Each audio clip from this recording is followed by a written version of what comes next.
নাম ইনায়া হাসান। আমি একটি কবিতা বলবো।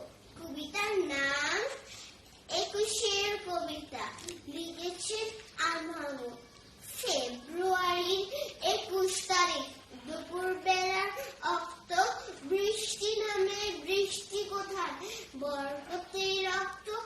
হাজার যুগে সূর্য তাপে জ্বলবে এমন লাল যে সেই লোহিতে লাল হয়েছে কৃষ্ণচূড়ার ডাল যে। প্রভাত ফেরির মিছিল যাবে, ছড়াও ফুলের বন্যা। বিষাদ গীতে গাইছে পথে তিতুমিরের কন্যা। চিনতে নাকি সোনার ছেলে, ক্ষুদিরামকে চিনতে রুদ্ধ শ্বাসে প্রাণ দিল যে মুক্ত বাতাস কিনতে।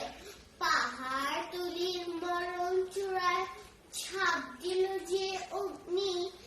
ফেব্রুয়ারির শোকের বছর পড়ল তাই ভূমি। প্রভাত ফেরি আমায় নেবে সঙ্গে, বাংলা আমার বচন। আমি জন্মেছি এই বঙ্গে।